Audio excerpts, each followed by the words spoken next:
these decisions to sort of get a proper job and earn decent money, and as they would say in Spanish, espabilarte a little bit in that sense.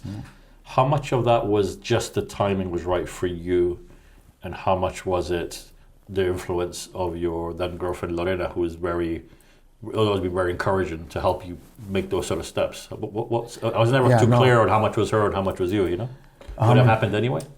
That's a really, so I think something would have happened anyway, because in reality, the opportunity with Glenn came up independently. It was between me and Glenn.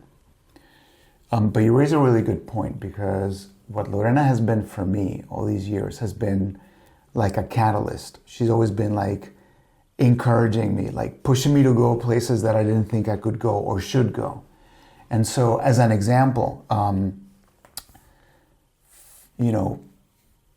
5 years into me starting to work in London, I know I came across in the office this job posting for a position in the US, right? And I had always been interested in, as something you guys have talked about also in previous episodes, I'd always been interested in living in the States. And so I saw it, I dismissed it, and forgot about it until a couple of weeks later. I mentioned it over dinner. I said, hey, by the way, it's funny, I think we were watching a documentary or a travel show on TV. I said, it's funny, there was a job posted for Miami. And, then I was like, well, absolutely, you should apply, you should go for it. Why not? Right? So what she has been is this amazing catalyst, and just really encouraging and pushing me to try things that maybe I was afraid to try on my own, kind of thing, right? Or hesitant to attempt. So she's always been there, like this great sort of, motivational kind of influence, because she's very gung-ho. She's very, very different to what I am. Right? So Dad, I have two things to add. Yeah. One is that you told me something that really resonated with me. During the time of this working class period, you said that was most meaningful to you because you had a purpose, right?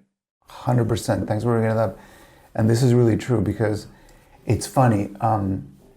In those early days, right? I didn't have a home. You guys remember, I didn't have a house of my own. Yeah. I lived with Glenn, right? My friend Glenn, sleeping in the bedroom he was in his sister's house, who was living there with her boyfriend. Really, we had this bizarre kind of setup there, and it was like, my God, I can't believe it's like I'm living with this guy, going on in a van with these other workers. We're there doing things that I'm terrible at, and everybody knows it, But I was like, no, it's like push ahead, push on, save a little money, get an apartment. So you're right. I've never been so motivated, so driven in my life. Yeah. And I think it was because of the challenges of the situation.